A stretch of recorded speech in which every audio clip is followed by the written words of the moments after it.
가장 중요한 건 나의 생각과 나의 의지입니다. 안녕하세요. 마인드 디톡스의 묻지마 캔디입니다. 오늘의 방송 제목은 이럴 때 외도 문제 해결이 어렵습니다. 입니다.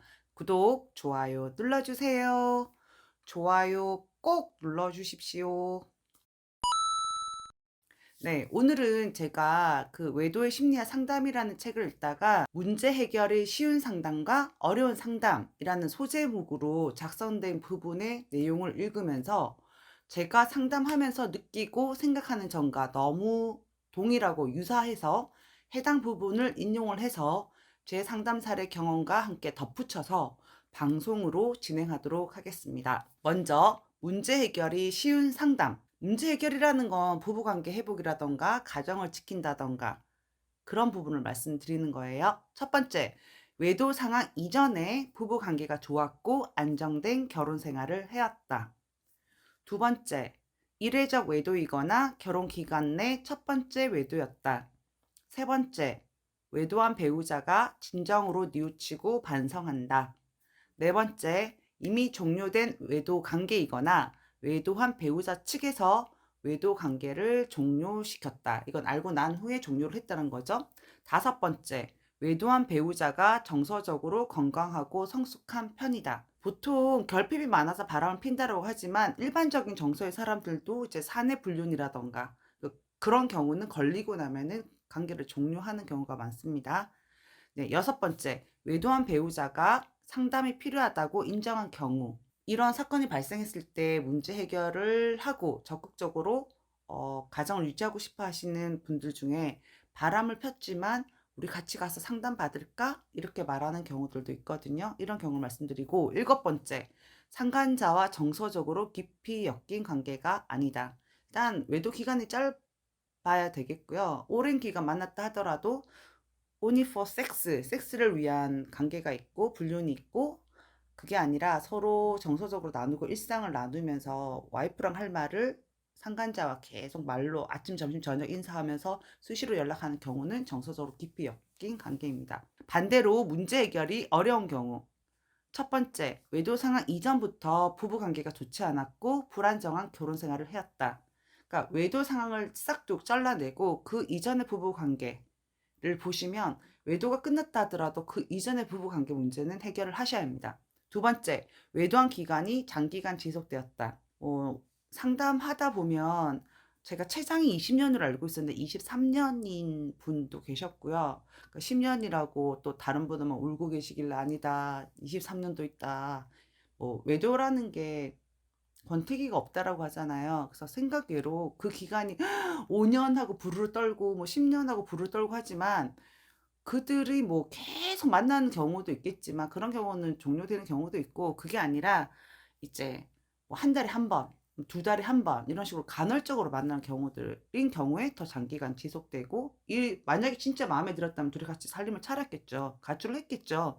그게 아니라 부부 관계는 각자 결혼 생활을 유지하면서 once a month 뭐 이런 식으로 하는 관계입니다. 세 번째, 외도한 배우자의 의사와 상관없이 상간자 측에서 외도 관계를 종료시켰다. 한마디로 불륜 관계에서 또 차인 거죠. 네. 네 번째, 외도 관계가 종료되지 않았다. 사실 어쨌든 상간자 측에서 외도를 종료했다면 그건 끝난 거기 때문에 괜찮은데 외도 관계가 안 끝난 경우가 사실 굉장히 많거든요.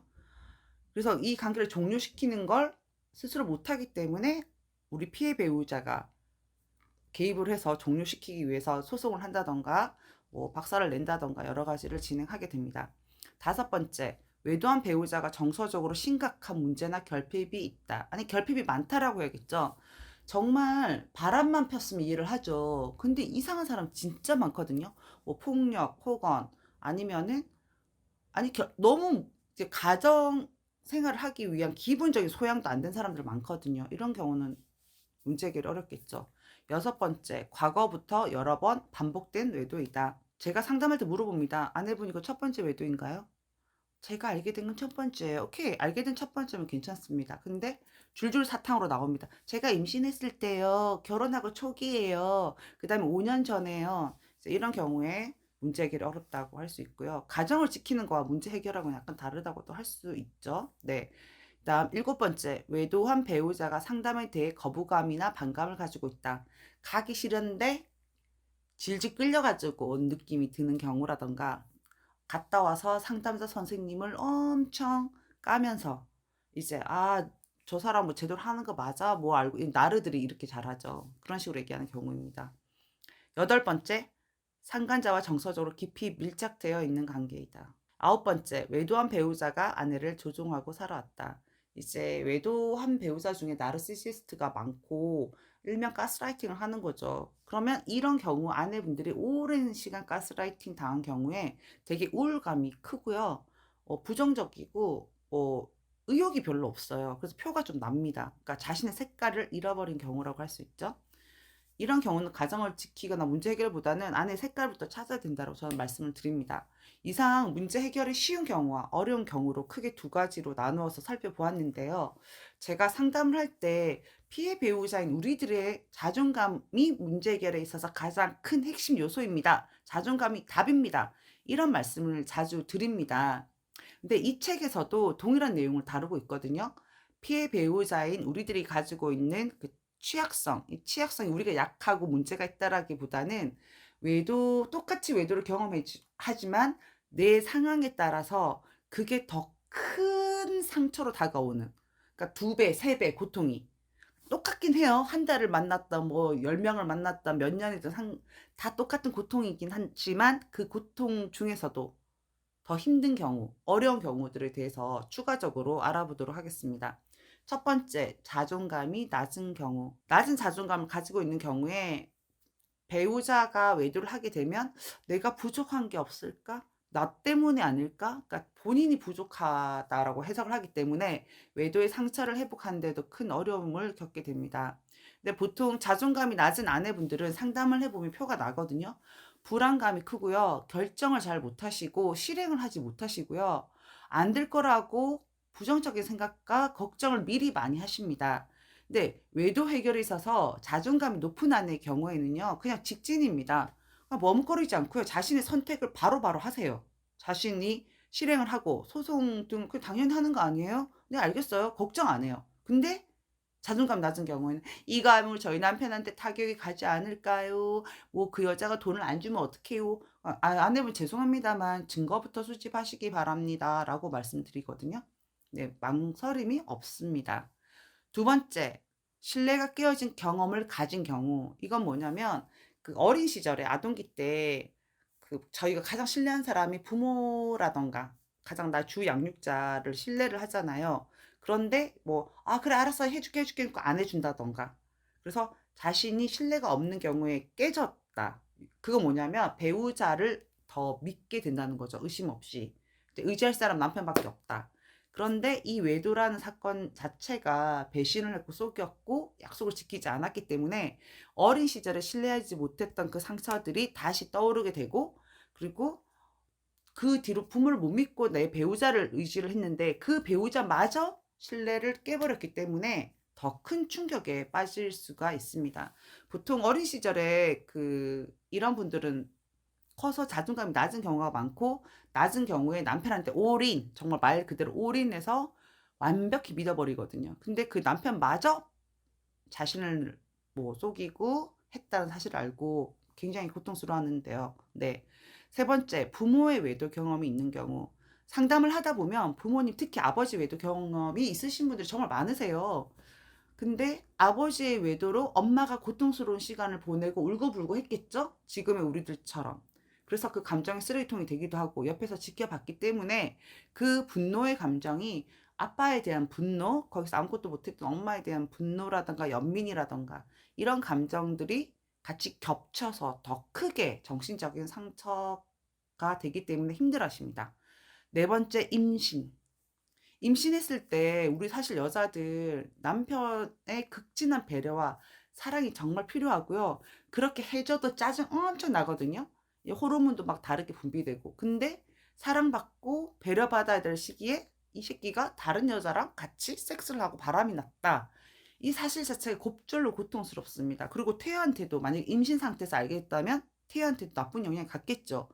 그리고 출산 후에도 임신했을 때 출산하고 나서도 진짜 아무리 남편 잘해줘도 여러 가지 상황도 바뀌고 젖물리고 있고 내가 막 그냥 나도 짐승과 다를 바가 뭐 있나. 물론 행복해 하시는 분들도 계시지만 한 번씩 현타 오거든요. 근데 호르몬 이상으로 우울감을 경험하는 것이기 때문에 남편의 외도 사실이 죽을 때까지 정말로 몰래 안 잊혀지지만 더 안 잊혀지는 거예요. 가장 행복하고 배려받을 시간에, 사랑받고 배려받을 시간에 생긴 사건이기 때문입니다.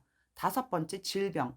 제가 상담할 때 진짜 암, 유방암 특히 걸린 분들 많으시거든요. 뭐 자궁 근종이라던가 뭐 여러 가지 큰 질병들, 일반적인 뭐 감기나 이런 게 아니라 그런 거를 걸려서 뭐 병원 치료 중이거나 앓고 있을 때 남편이 바람을 폈거나 아니면 아내분의 부모님이나 가족이 아파서 간병을 하느라고 정신이 없었을 때, 그리고 정말 힘들어하고 있을 때 바람 폈거나 아니면 아내분 가족, 부모님이 특히 돌아가셔서 힘들어하던 기간에 뻔히 알면서도 나한테 가장 힘이 되어줘야 할 배우자가 바람을 핀 사실을 알고 정말로 분노하고 고통스러워 하십니다.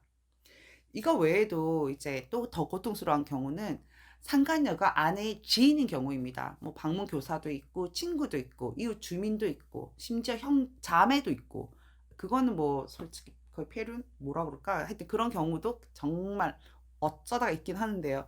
이때 저것들이 뻔히 나만 모르고 저그들은 알면서 나를 얼마나 우습게 봤을까, 그런 생각에 더 분노하게 된다는 거죠. 그거 외에도 또 선물, 시간, 돈 등을 아내보다 더 특별하게 상간녀에게 투자를 한 경우인데요. 제가 예전에 40대일 때 상담할 때는 50대 아내분들이 얘기할 때 그년한테 돈을 얼마 줬어요? 그년한테 이랬어요. 전 돈을 챙겨야 돼. 돈, 돈, 돈, 돈, 돈, 돈, 돈, 돈 하시는 거예요. 근데 50대 이상 아내분들이 이제 가장 분통을 터뜨리는 게 바로 경제적인 부분, 바로 돈입니다. 나한테는 안 그랬는데, 안 썼는데, 상간녀한테는 물 쓰듯이 써잡기고 다닌 것에 대해서 열폭을 하시는데요. 뭐 남편들은 돈 왜 썼겠어요? 뭐, 마음을 사야 되고, 마음을 사야 몸을 살 수 있겠죠. 뭐, 최종 목표는 섹스 아니겠습니까? 여튼.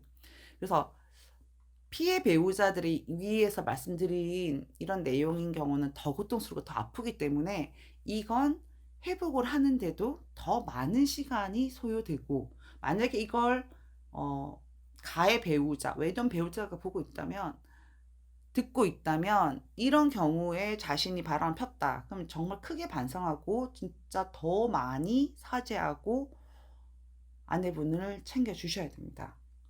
네, 여러분들 오늘 방송을 듣고 이거 들어보니까 나는 해결이 어렵고 나 자신의 회복도 어려운 경우다 라고 단정지어서 미리 포기하거나 절망하지 마시기 바랍니다. 이건 어디까지나 이러이러한 경우에 문제 해결이 더 어렵더라는 통계일 뿐입니다. 이런 모든 최악의 상황들이 겹치고 겹쳐 있는 경우에도 남편이 개과천선하기도 하고 가정을 지키고 부부관계가 더 나아지는 경우도 있습니다. 늘 말씀드리듯이 어떠한 역경과 아픔과 고통과 어려운 상황에서도 가장 중요한 건 나의 생각과 나의 의지입니다. 내가 이 문제를 해결하겠다. 나는 뭐 가정을 지키겠다. 이런 의지면 그렇게 될 거예요. 믿는 대로 이루어집니다. 네, 오늘 방송은 여기까지 하도록 하겠습니다. 네이버 카페에서 묻지마 캔디 마인드 디톡스로 검색을 해주세요. 상담을 통해서 여러분들의 문제 해결에 실질적인 솔루션을 제공해 드리겠습니다. Have a sweet mind detox. 다음 방송일에 우리 또 만나요. 안녕.